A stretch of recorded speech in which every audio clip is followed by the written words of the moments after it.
This is the X-Zone Broadcast Network, broadcasting worldwide on broadcast affiliates and satellite program providers, including CNN Broadcast Network, Sirius Satellite Network, Star Media, Good News Radio Network, Angel Broadcast Network, Wiki Broadcast Network, and WPBN TV. For more information on the X-Zone Broadcast Network, visit us at www.xzbn.net.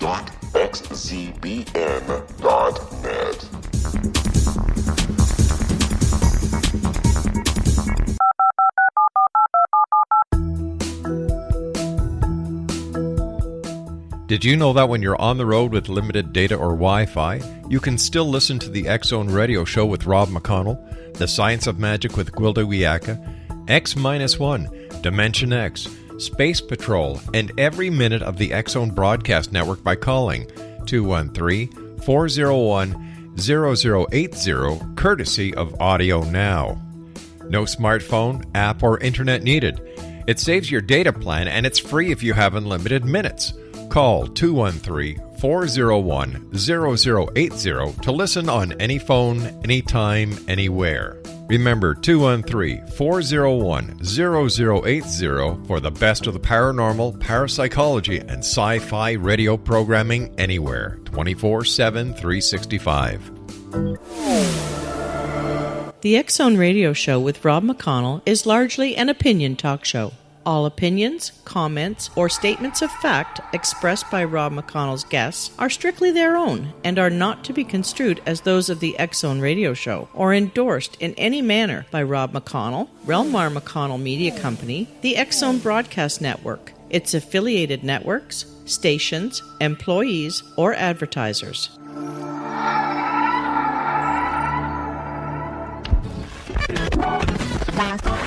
All Hit Radio.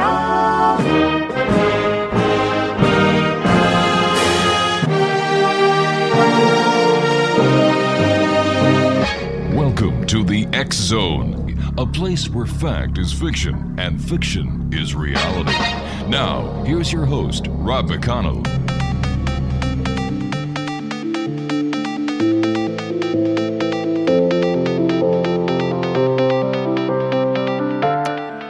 And welcome back, one and all. This is the X-Zone. I am Rob McConnell. We're coming to you from our broadcast center in Hamilton, Ontario, Canada, and around the world on the X-Zone Broadcast Network, on the Digital Satellite Network, on the Digital Radio Broadcast Network, Wiki Broadcast Network, Talkstar Radio, and TalkStream Live, and many other independent affiliates and satellite programming providers.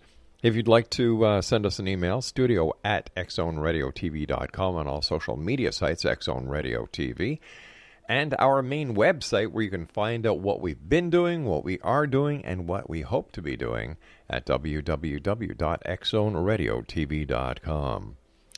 X-Zone, my guest this hour is a lady that we've had the pleasure of having on the show before. Her name is Elizabeth Koehler-Pentacoff, and she is the author of a very fascinating book, The Missing Kennedy, Rosemary Kennedy and the Secret Bonds of Four Women.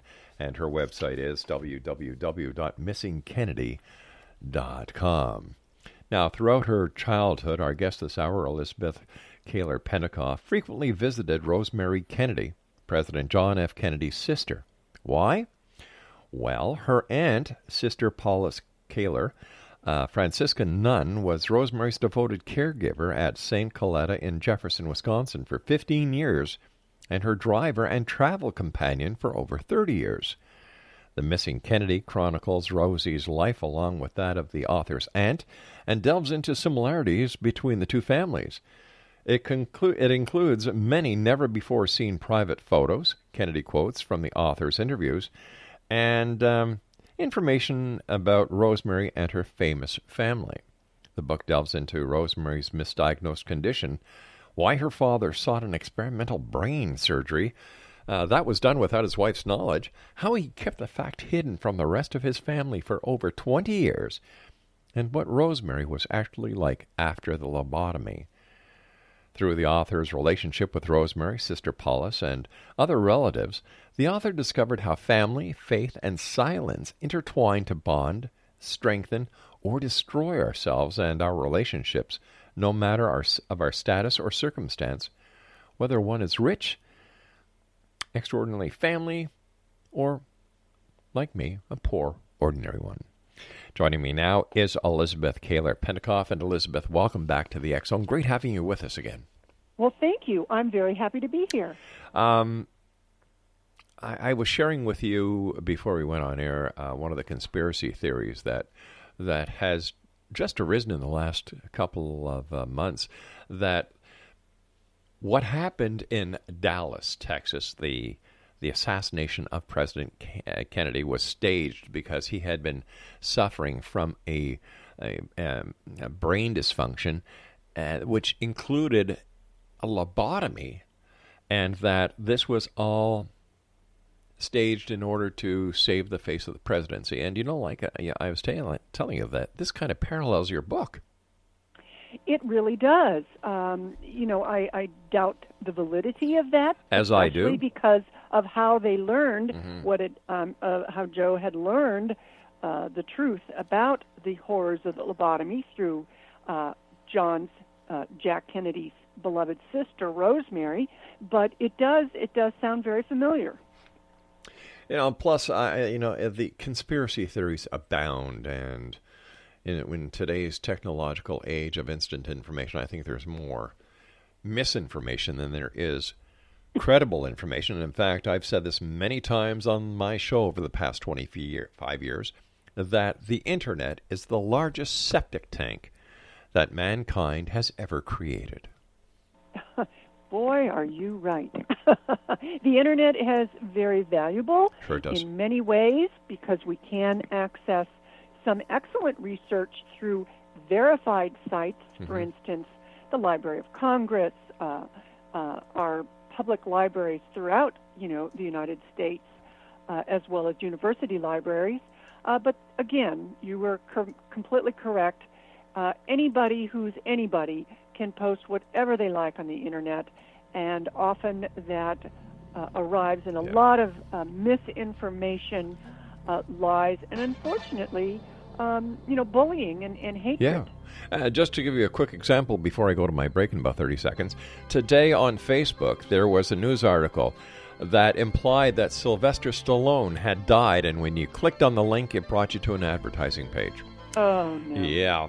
Exonation Elizabeth Koehler-Pentacoff is our special guest. Her website is missingkennedy.com, and we'll be back on the other side of this break talking about her book, her relationships, and much more. Don't go away.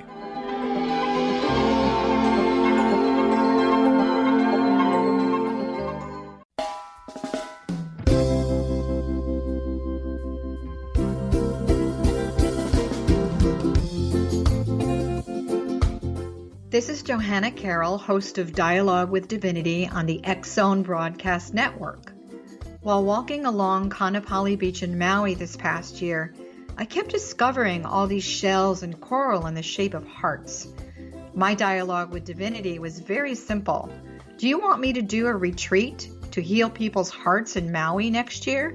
And of course, the answer was yes. As a master spiritual teacher, I am offering you a neat retreat called Rise, May 8th through the 12th, 2017, and the chance of a lifetime to rest at a 5-star resort for 5 days and experience a spiritual renewal of your heart and soul. Kaanapali is one of the top 5 beaches in the world. This stunning resort has undergone a $40 million renovation. I walked the entire property, checked out the room choices on your behalf, and I must say it is stunning. Our conference room faces the ocean with sliding glass doors. Maui is known as Mother Maui because it is a soft, gentle, healing energy. In the embrace of Mother Maui, you will feel yourself rising from the limitations of an ordinary life to an extraordinary journey of peace, bliss, and harmony. A greater sense of clarity. Our Rise Retreat ignites renewal in the sacred elements of air, water, earth, fire, and wind. There's plenty of free time to enjoy all that Maui has to offer. A small deposit is required now to reserve your space as this retreat, it will sell out. For more details, please go to johannacarroll.com and register today. Aloha, and I'll see you in mystical Maui.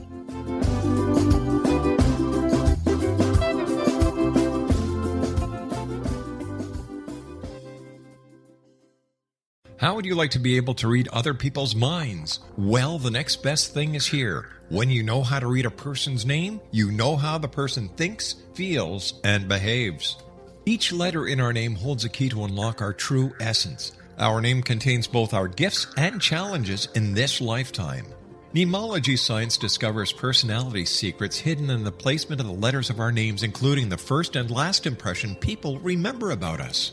Sharon shows us how to interpret the arrangement of letters as outlined in her book, Know the Name, Know the Person. Sharon Lynn Wyeth created mnemology science after 18 years of research and testing her theories, and has supported thousands of people around the world in understanding themselves and others better. You'll enjoy Sharon's unique teachings as she shares her system to learn the gifts behind your given birth name. Even if you don't like your birth name, there are jewels in this book. If you're thinking of changing your name, ready to name your child, or wanting to get along better with others, this is the book for you. If you'd like to improve your relationships and change your life for the better, get the book today, Know the Name, Know the Person, or visit www.knowthename.com. That's www.knowthename.com.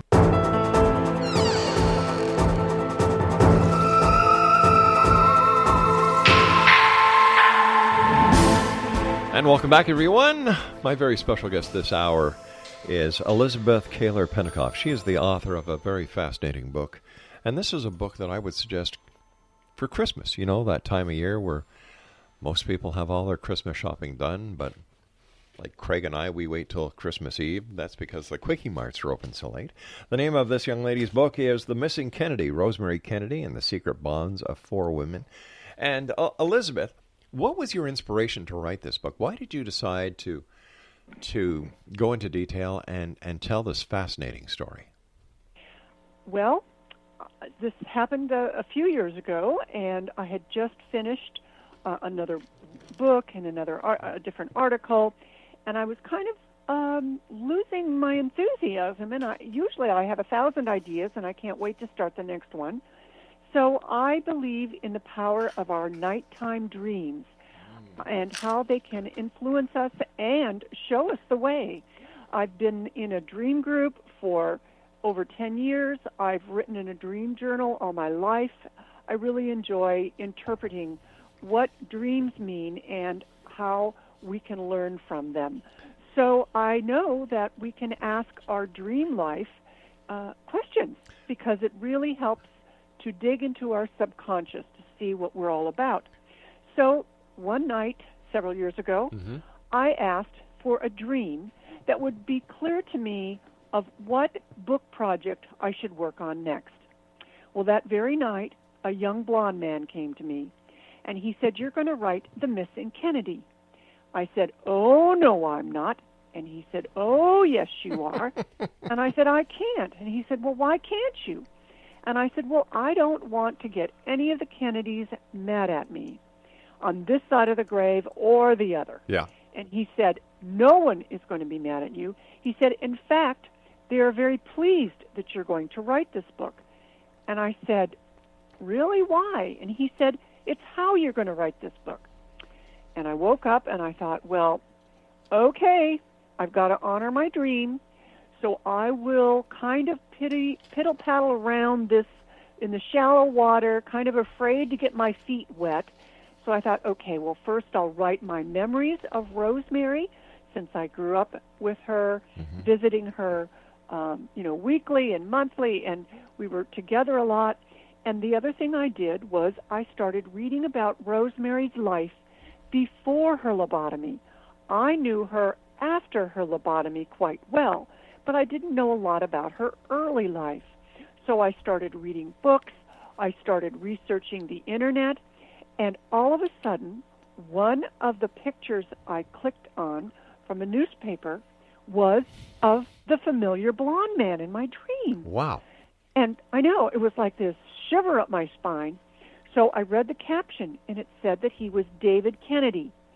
David Kennedy was a young son of Robert Kennedy, who unfortunately was alone in a hotel room when he was a young boy, and he watched his father's assassination on television. Poor David suffered from mental illness.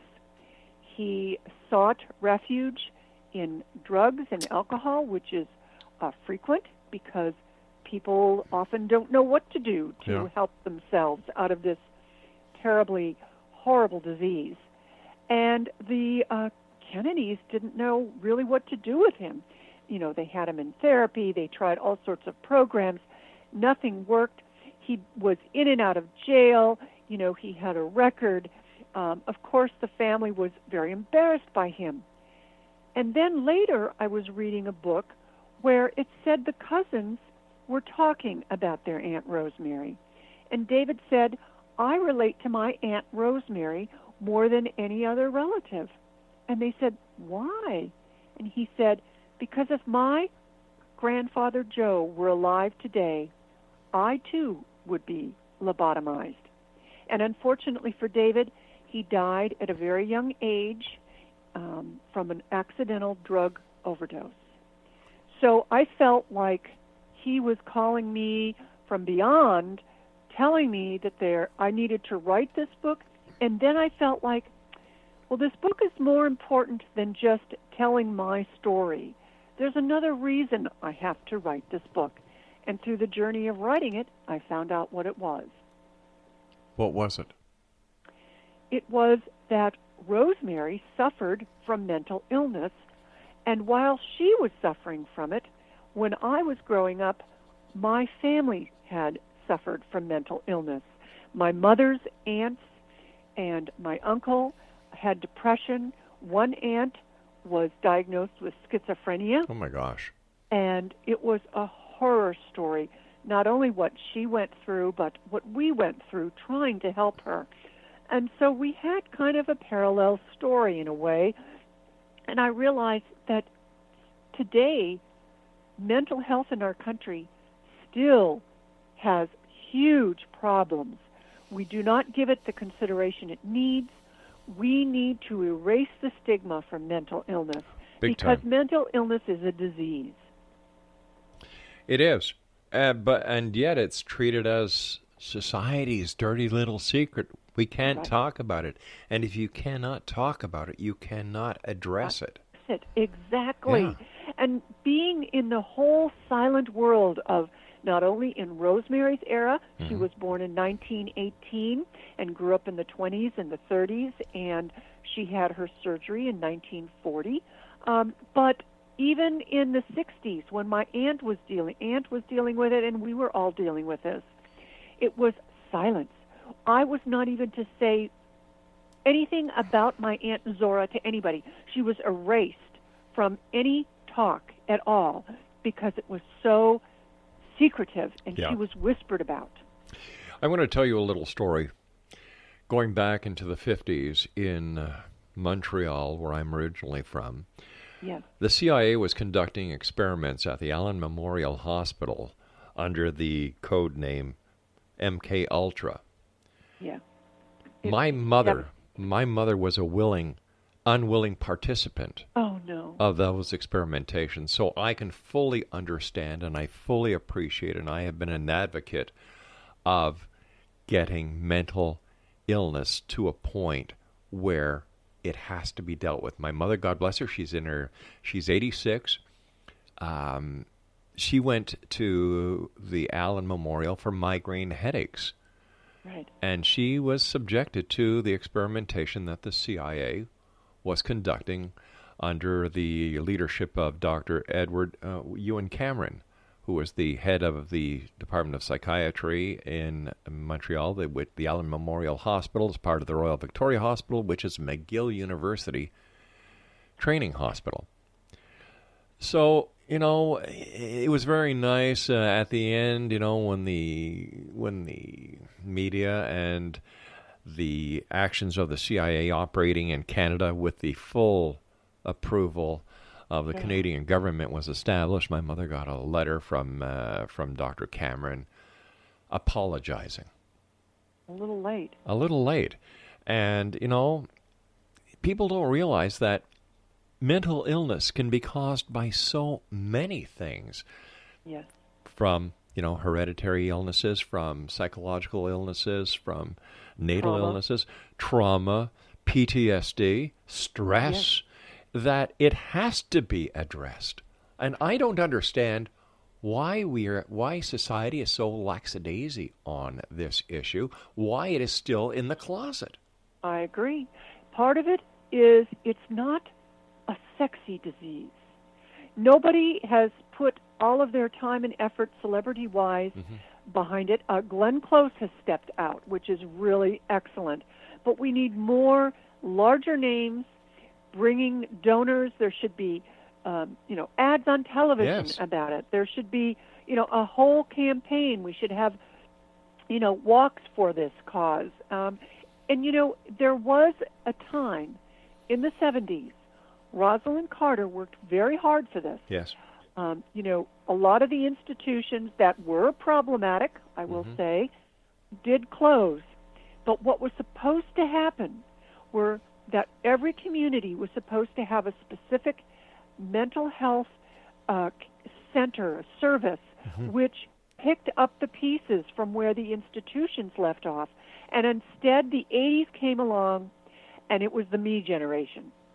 And everything was wiped out. Everything that she had done, all the funding, all the legislation, anything that was going anywhere stopped because people said, nope, we don't want to give money there. Politicians said there's no money in this.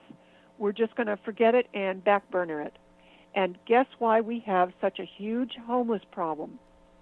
Guess why we have such serious mental illness where people are shooting at each other every day? I mean, most of our mentally ill, suffering people are in prison. A third of our homeless population have undiagnosed and untreated mental illness. So something needs to be done, and we need to start raising our voices and proclaiming it so. And yet we still have all these men and women who are, in my opinion, hero warriors that are coming back from the different wartime theaters that are coming back with mental problems, mental issues, including PTSD and so on, that they did not leave with. And they are just being left out to, what? They sure are. They're being left out to hang, and nothing is being done. And it's, I'm very fearful. I'm very fearful that we're moving into a darker time. So I think that it's important for each one of us in our, non-famous and non-rich ways, as we are, we can do something about it on a smaller scale. We can, act with our actions and our words, be thoughtful and kind and empathetic, and we can inspire others by, if you are on Facebook or Instagram or anything, you need to use your person, your being, to make positive statements regarding empathy for anyone who suffers from this disease. We need to erase the stigma, and we need to bring it to our politicians' sensibilities, writing letters, calling politicians, telling them how much we need to help anyone who either suffers or family members who are dealing with this. I've always said that if you're not part of the solution, you're part of the problem. And we need more people getting involved so that we can eradicate this veil of, or this cloak of invisibility that we put over the mental problems that society are facing. It's just going to get worse instead of getting better. Yeah. You and I have to take our break. We'll be back in 2 minutes after the news. Exo Nation, my guest this hour is Elizabeth Koehler-Pentacoff. Her website is www.missingkennedy.com. That's www.missingkennedy.com. And we'll both be back As we continue this conversation, and we're going to get back to the book, and because there are so many questions, who, what, when, where, why, we'll find out to the best we can within the hour. And as I was saying before, this is the Christmas season. You know, somebody who likes to get a good book, sit in front of a fire on a snowy day, this would be that book. The name of the book is The Missing Kennedy, Rosemary Kennedy and the Secret Bonds of Four Women. And once again, www.missingkennedy.com. I'm Rob McConnell. This is the X-Zone. Don't go away.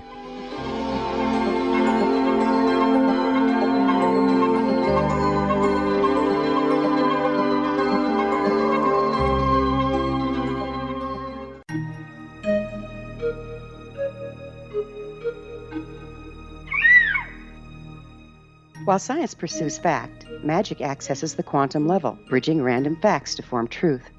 As long as science and magic remain separate and polarized, the truth cannot be known.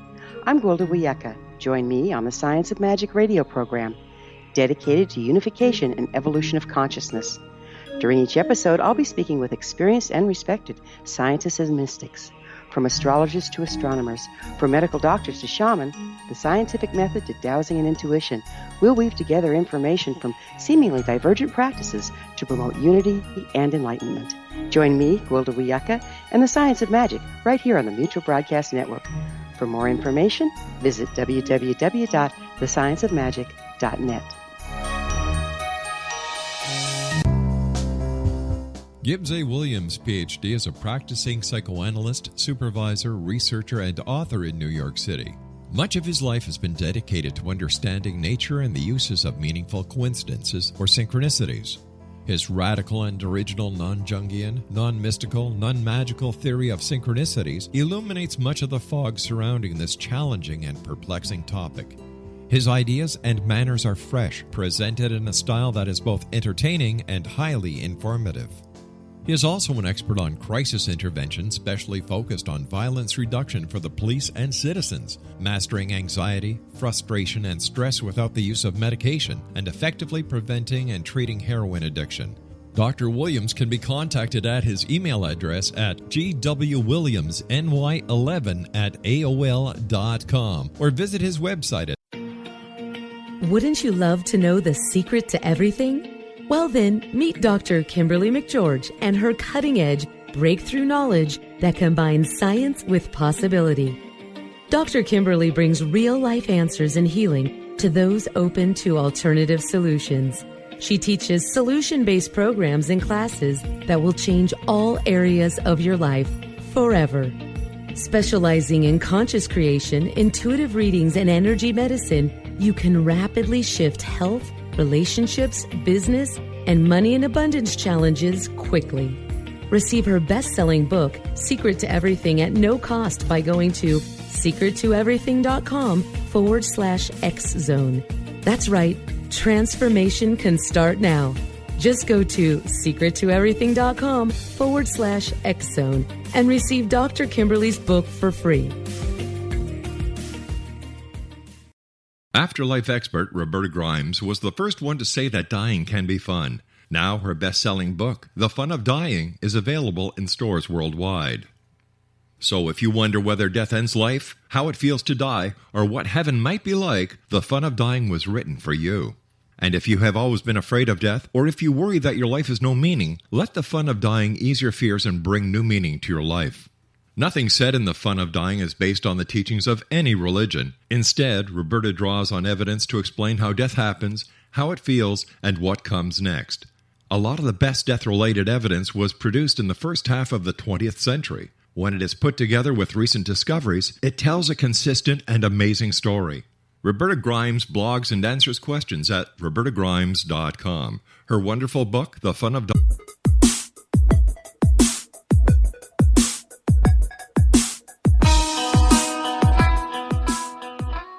Welcome back, everyone. Elizabeth, let me ask you a question. In writing your book, you must have done research, and during your research, did you come up with anything that actually changed your view of the Kennedy family? Absolutely, I did. When I was young, I talked about Rosemary's unfortunate lobotomy with both my mother and my aunt, Sister Paulus, who cared for her. And they told me that, because of history and time and what culture was like then, that, it really wasn't all of Joe Kennedy's fault what happened. And I carried with me for many years I would call it almost hatred of Joe, and a strong dislike for Mrs. Kennedy, too. I faulted her as well. It wasn't until I started reading about exactly what mental health was like in the 20s and 30s and 40s, how our culture treated everybody. And if anyone had someone in the family who had any mental illness, any mental challenge, if they had epilepsy, if they had anything like that, they were hidden away in attics or basements, because if people would have found out, the breadwinner would have lost his job, they could have been evicted, there would have been bullying, violence, and then many of the people's families, members, loved ones, were put in institutions because it was recommended to by the doctors, and they told the patients' families never to visit them. So it was a horrible situation, and as you pointed out, war causes more mental illness and trauma because of PTSD, which of course they had no idea what that was back then. That's right. So it was a desperate situation. And then entered Dr. Walter Freeman, one of Rosemary's surgeons. He saw what a desperate need there was. He attended a conference in Europe where he found out about the lobotomy. So he joined with neurosurgeon Dr. James Watts, and they started the procedure. Unfortunately, Dr. Freeman suffered from pretty severe mental disabilities himself. Although Yale educated and he taught through George Washington University, he was known more as a theatrical showman, and he really twisted the media around his little finger. And back then you didn't question doctors. They were God. And so the media just lapped it up, and Dr. Freeman made up his data. And so the New York Times, the Reader's Digest, Saturday Evening Post, Newsweek all said, hey, lobotomy, no worse than removing a tooth, and it's going to cure homosexuality. It's going to cure epilepsy. It'll cure your migraines. You got a bored housewife or an unruly teenager? Give them a lobotomy. Wow. And that's exactly what happened. How was Rosemary's father able to suppress this lobotomy from her own mom? Well, Mrs. Kennedy and Joseph had very busy lives, and they traveled separately from each other quite a bit. And she would visit family members, throughout the country or whatever. And so she was gone on a prolonged trip, and that is also a coincidence that Rosemary became very, very extreme in her violence. She was no longer a gentle, sweet Rosemary. She started attacking herself. She started attacking others. And so Joe realized something had to be done. And he didn't want to do what the doctors advised, which was to institutionalize her and never see her. So he sought out what everyone was just, proclaiming everywhere. You couldn't see anything about it that was wrong about the lobotomy. So he went to Dr. Freeman. And Dr. Freeman said, I can, cure Rosemary. I can make her calm. And this will be a productive way to help her life. But how could Dr. Freeman actually do the operation if he wasn't a surgeon?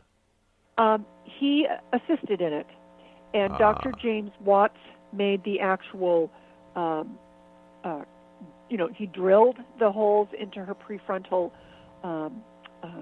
brain, and he inserted kind of something similar to an ice pick into her brain. And Dr. Freeman asked Rosemary to count and to sing a song. So Rosemary was not completely knocked out.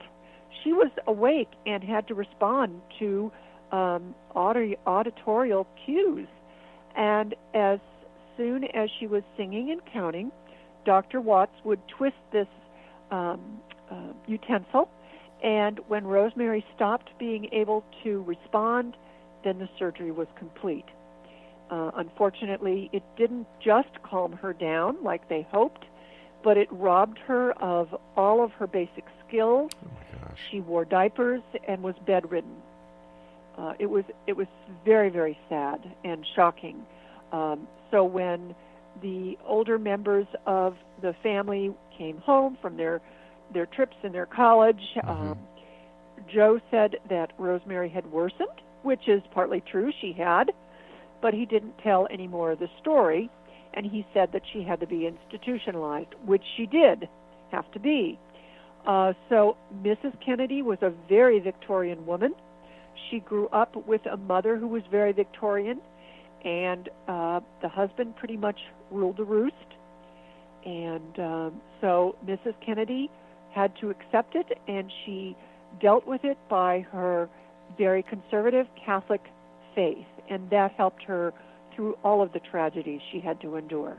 If Rosemary's story was happening today, Elizabeth, how would it be different surgically, educationally, and socially?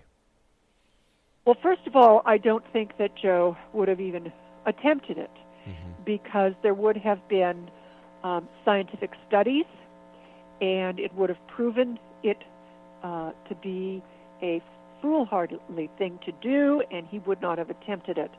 I think he would have gone to many doctors. I think that today women have more of an equal relationship with their husbands, or at least in the United States we hope they do, and so that there would not be a great cover-up as well. As back then the media would kind of wink and nod and not report everything. Right. If they were told not to, especially through politicians, of course, and that would not be tolerated today either. However, I do have fear that with the way our country is moving, that perhaps some of our First Amendment rights will come under question now, and we could very well start going down that dark path. So we must remain vigilant that the truth is dealt with through journalism and science. You declare your mother and yourself to be feminists. How did the feminist movement help people like Rosie? I think it allowed women to feel comfortable to ask questions and to care about their own bodies and to take responsibility for their children and their families in a new way. Before Mrs. Kennedy, I will give her this, she was very involved with Rosemary's life. Before the lobotomy, she was tutoring her. She hired all educational specialists. She was on the money. And then, unfortunately, for 20 years, she didn't know what happened to her. But then when she did discover the truth, she was right back there with Rosemary, being very involved with her life, and also, stepping out with her daughters and proclaiming, and her sons, and proclaiming that we need to take a look at anyone with a disability, and they are people too. So thanks to her and Eunice, Rosemary's sister, who started the Special Olympics, and Jack and Teddy and Bobby, who did a lot of legislation for anyone who has a disability, a lot of positive action came out of Rosemary's tragedy. I was trying to remember if I had heard anything about Rosemary Kennedy during the presidency of President Kennedy, and nothing came to light. No, it really didn't. And any time that the reporters asked, a different story would be concocted. And stories, I've read things, some reporters said she was a teacher. Some said she was an actress on stage throughout Europe. Others said that she was very private and she liked her privacy and traveled kind of incognito. So nobody could really pin anybody down about Rosemary, and they just kind of left it alone. And, sometimes you do have to think that the president should be really investigated thoroughly. But when it comes to the family members, you really do have to give them an ounce for, hey, they do have private lives. Sure they do. So I do sympathize with anybody who's a family member of a politician, because they are ripped open kind of too, and sometimes that's not always fair. What is the most significant thing that you yourself learned from Rosemary? I think in the face of tragedy, that one can have a very happy, productive life no matter what the disability. And before that, I just never really thought about it. And then I realized that, a lot of people have all sorts of disabilities. And I watched my father age. And, he was a very vital man. And then he, in his older years, he was diagnosed with Parkinson's disease.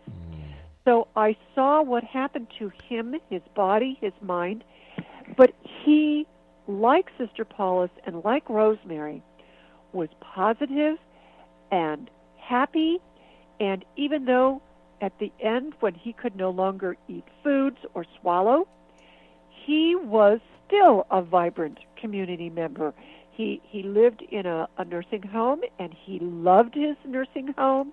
He loved any time we interacted with him, which we did often. He loved playing bingo. He still read. He was able to read and watch his favorite sports shows. So, there he is, almost bedridden, and he was a pleasure to be around. And that's exactly what Rosemary was. She was sweet and fun. She could be very stubborn, but she was always a joy to be around. And I think that no matter what happens to us, we can take positivity away from it and enjoy all the small things in life and do creative action to make the best of situations. You and I have to take our final break. It's great talking to you, and I wish you continued success, and because your book certainly has a message, and that message should be recognized, and the stigma that society has ill-placed on mental illness must be taken off, and I admire you and the great work that you're doing. Well, thank you so much. Exo Nation, Elizabeth and I will be back on the other side of this break as we wrap up this hour here in the X-Zone from our broadcast center in Hamilton, Ontario, Canada. Don't forget, you can always send an email to studio@xzoneradiotv.com or visit our website, www.xzoneradiotv.com. And for all the programming on the XZBN network, xzbn.net. This is the X-Zone Broadcast Network, broadcasting worldwide on broadcast affiliates and satellite program providers, including CNN Broadcast Network, Sirius Satellite Network, Star Media, Good News Radio Network, Angel Broadcast Network, Wiki Broadcast Network, and WPBN TV. For more information on the X-Zone Broadcast Network, visit us at www.xzbn.net.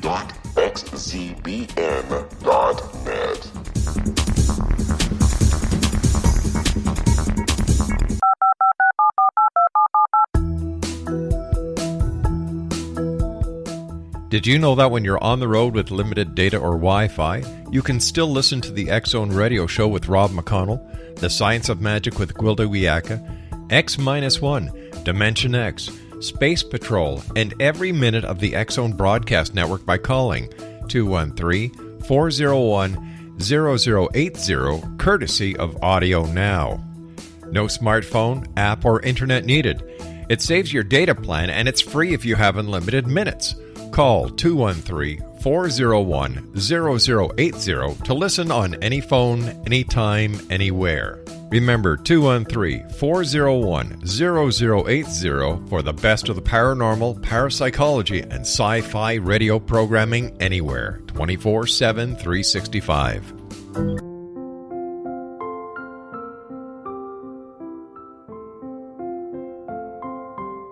I am Dr. Carl O'Helvey, founder, president of a new cancer foundation focusing on evidence-based physical, mental, and spiritual interventions, including natural cancer cures, prayer, meditation, affirmations, nutrition, and other related holistic cancer prevention and cure modalities.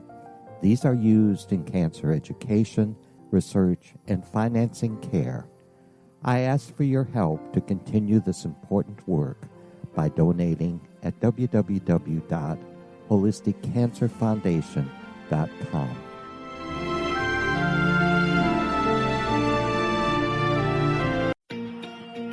Wouldn't you love to know the secret to everything? Well then, meet Dr. Kimberly McGeorge and her cutting-edge breakthrough knowledge that combines science with possibility. Dr. Kimberly brings real-life answers and healing to those open to alternative solutions. She teaches solution-based programs and classes that will change all areas of your life forever. Specializing in conscious creation, intuitive readings, and energy medicine, you can rapidly shift health, relationships, business, and money and abundance challenges quickly. Receive her best-selling book, Secret to Everything, at no cost by going to secrettoeverything.com/X-Zone. That's right, transformation can start now. Just go to secrettoeverything.com/X-Zone and receive Dr. Kimberly's book for free.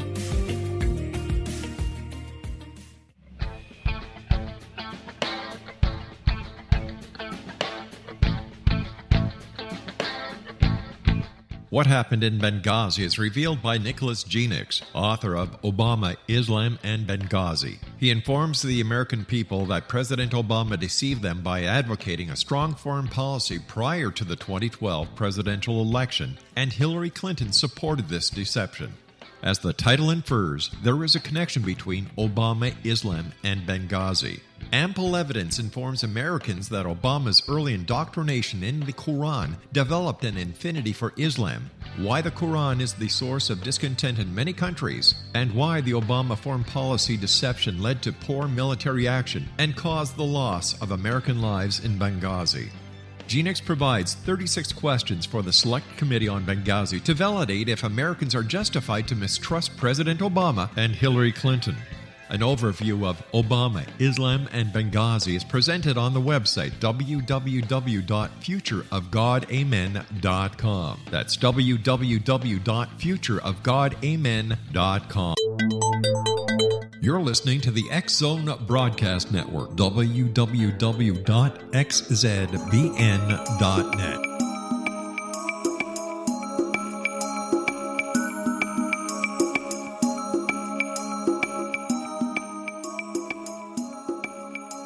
Exonation. Welcome back. Elizabeth Koehler-Pentacoff is our special guest, and she is the author of a very interesting book. A book that has a very deep and very important message. The name of her book is The Missing Kennedy, Rosemary Kennedy and the Secret Bonds of Four Women. Who are the four women that you refer to in your title? Excellent question. It is Rosemary, Sister Paulus, cared for her, myself, and the very formidable and ambitious Youth Kennedy Shriver, and I admire her greatly. She was married to Arnold Schwarzenegger, right? No, but close. Her daughter Maria was. Oh, right. I'm sorry. That's okay. Annie, why'd you do that, Annie? Well, the Kennedy family is so big, it's hard to keep track of who is married to who and which one's the sister and which one's the mother and the father and on and on. What is it that you would like people to take away from your book? That do not suffer whether you have a mental disease or a disability, or you have a family member with one, do not suffer alone. I think that, today we have an excellent organization called the National Alliance of Mental Illness, NAMI, NAMI.org. They are spread throughout the universe, and they have chapters in all sorts of different towns and communities. And I know friends of mine who have family members who suffer from belong. I actually belong too, but my friends go to their meetings, and really it's saved their lives because they can hear from other parents and other family members on coping mechanisms, not only for themselves but for their loved ones who suffer. And so I think that this is something that we should all be involved with or help with. Another thing I want people to take away is that, okay, the Kennedys, yes, they were rich and famous and they did a lot of good, but that doesn't mean that you and I can't do good too, just because we're poor and not famous. So we can do a lot with our time and energy. And another thing is to take care of ourselves and our family members, because, as you were mentioning, there are many causes of mental disease. And, okay, you and I may not be suffering from this right now, but, how do we know what trauma or tragedy might befall one of us or our family members? And that trauma may cause a mental disease, such as depression or something like that. And so we need to take care of ourselves and our family members. You can do this in so many ways. You can do this by practicing gratitude every day. Even when I'm only just, down in the dumps, which is nothing like depression, which is overwhelming, I can cheer myself up by just thinking of 3 things that I'm grateful for, right this very moment. And spending time in nature and finding a passion and really getting involved with a passion, whether it's reading or listening to music or anything like that, I have a dog where I don't think I could survive without my dog because she gives me so much pleasure. And eating right and exercising. Those are the practical things, as well as, reading my book. I think that you will find that it is an emotional book. For me, it was emotional for me to write it, but it was very gratifying, and it really showed me their relationships with each other and the ones in my family, which really mattered. What is the reaction from people that listen to the talks that you do about your book and your feelings about mental illness? What is the general reaction? Is it one of disbelief or one of, hey, it's not my problem, or is there a lot of compassion, understanding? There's a lot of compassion out there, and I think that sometimes we don't even realize our capabilities for compassion until we are faced with a subject. If you go to the movies and you see a movie and it just, you're just welling up with emotion and empathy, suddenly you realize what your capacity is. And that's the same with reading a book about someone with a problem or something that they've faced and they've survived and they've come through this wall of tragedy to be a better person and stronger person. And I think that people who come to my talk, at first they are kind of in disbelief and overwhelmed, and they approach the Kennedys in somewhat, I mean, they're all interested in the Kennedys, but they kind of had the same idea that I did when I was young, which was, oh, how could that Joseph Kennedy do that? And they're just dripping with kind of like yuck, which is true. It is kind of yucky. But after they hear the talk and they join in a lot, because there's a lot to discuss within my book, they are suddenly on the other side, and they said, we didn't realize what a hopeful and positive book this was. it's not a dark and deep, gloomy subject at all. It's very life-giving. So I've had a lot of positive comments and emails and letters from these talks, and I really enjoy meeting everybody in the audience and talking with them also after the talk, because I'm still learning. We're all still learning about mental disease and the right ways to deal with it. Should we teach our children how to better understand and how to better help when it comes to mental illness? Absolutely. I remember when my son was quite young, I think he was 3 or 4, and we were out in public at a mall, and there was someone who was acting a little differently, right, and probably had some mental disease. And at first he stared and started to talk to me in a loud voice, as all children will. The kind of comments where they may make, to a fat woman or a pregnant woman, "Oh, Mommy, well, look at how fat that lady is." I mean, you have to take your child aside and you talk with them and you say what is polite and what isn't, and why we should be compassionate for if someone is overweight or if someone is disabled or acting differently, and how we should approach them and how we should deal with it. Most people don't want to be singled out for anything with the difference. And, to show them by your own actions.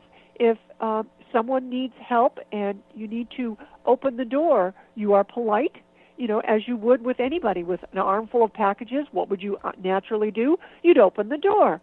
Well, that teaches your youngster, no matter what the age, that what you do for people that's a good thing. And that's exactly what you should do with your child. And encourage talking feelings around the dinner table, while maybe if you see something in a TV show or a movie, or even if you see something negative, like the news will be on, and if someone famous does something to make fun of someone with a disability, or anything like that, you immediately, you pause it, the television, you turn it off, whatever, and you have a conversation with your family at that moment of it happens. And I guarantee you, if you do this, you will have empathetic and loving children. Where can people buy a copy of your book? Virtually anywhere. It's now available in paperback, so it's getting, I don't know, it's very reasonable cost. You can get it on any of the online sources that you normally would, Amazon, Barnes & Noble. Right. And I encourage everybody to visit their independent bookstore in their own community, because independent bookstores really take the time and the care to nurture readers and nurture authors and nurture everybody. They have wonderful community events. They're also available there, and if they don't have it on the bookshelf, they can always order it. We've got about 60 seconds. What are your final thoughts for the listening audience of the X-Zone Nation tonight? No matter what kind of tragedy or negative happening in your life, know that you can get through this, that you are stronger than you think you are. And you're not alone. And you're not alone. Elizabeth, thank you ever so much for joining us. To you and your family at this very wonderful time of year, a very Merry Christmas, and I wish you success, love, joy, and happiness in the many years to come. Thank you for being with us tonight. All right, thank you so much. My pleasure. X-Zone Nation, our guest this hour has been a lady who wrote a very fascinating, interesting book that we can all learn from, Elizabeth Koehler-Pentacoff. And her website is missingkennedy.com. I'll be back on the other side of this break with the news as we continue here in the X Zone from our broadcast center in Hamilton, Ontario, Canada. Are you a skeptic or are you a believer? I want to hear from you. Is there a special guest that you'd like us to bring on? Is there a special topic you'd like us to discuss? Whatever it is, send me an email, studio@xzoneradiotv.com. I'm Rob McConnell. I'll be back. Don't go away.